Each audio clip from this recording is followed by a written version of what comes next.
I want to thank you for being here with us for this weekly devotional.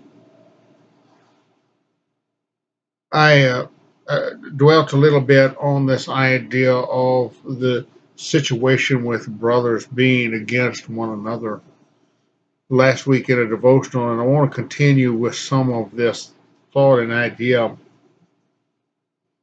How do I deal with the brother that I have come at odds with? We know this idea of forgiveness, and I may touch on this later. But sometimes we, as man, hold grudges. We look at one another and think, well, he should have known better. He shouldn't have treated me that way. We take things very, very personal, and it's often difficult for us to give in to those things and give in to that person who has really come against us in some manner. But in Ephesians, the fourth chapter, he said, I therefore, a prisoner of the Lord, this is Paul, is that I urge you to walk in a manner worthy of the calling with which you have been called, with humility and gentleness, with patience, bearing with one another in love, eager to maintain the unity of the Spirit in the bond of peace, even with those who have come against us, even with those who we've had this disagreement with, whatever it is.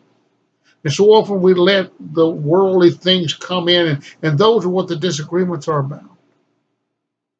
Something they feel they should be able to do, or something they feel like you have mistreated them, or maybe it's over some little petty thing that doesn't amount to anything. And we often fly off the handle, saying things we shouldn't say, doing things we shouldn't say, acting in manners we should not act. He said, walk in a manner walk in a manner worthy of the calling which you have been called. We belong to Christ. With all humility and gentleness and patience, bearing with one another in love, eager to maintain the unity of the Spirit in the bond of peace. The bond of peace means we get along. It means we overlook those situations. We care for one another. We speak to one another. We work with one another. He said, "There's one body and one spirit, just as you are called to the one hope that belongs to you, to your call. The Lord,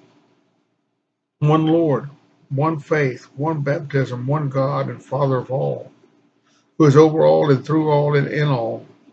But I want us to listen to this in verse 7. But grace was given to each one of us according to the measure of Christ's gift. He said we were not worthy of him dying on the cross. We would have been, how would one say this, a sore spot. Really, Christ gave his life for one who was sinful, for one who was an enemy of the cross.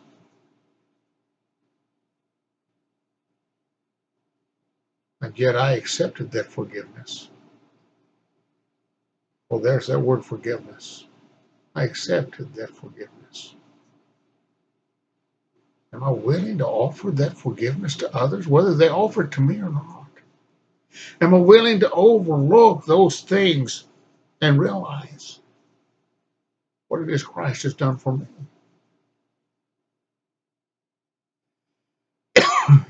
We often fail to reflect on what God has asked us to do and why he's asked us to do it. God said, you must forgive. Christ used the word forgiveness. He died on the cross that all men might be forgiven if they seek the blood of Christ. Those of us who have sought that blood of Christ, he said, you're united in that blood of Christ. You're all sinners. You're all without excuse. He said, live a life worthy. Live a life worthy. And so we spend a lot of time at odds with our brother in dissension, hate, anger. God said, forgive. Forgive. If you want that forgiveness, you must forgive. God forgave us when we were all unworthy, and yet we are unwilling to forgive something that is petty and simple and earthly, worldly, and brought to us by Satan. He said, live in unity, live together, live being called to God, seeking to give Him pleasure, not me, seeking to give God pleasure, live in the unity and the bond of peace, caring about one another, loving one another, seeing after one another.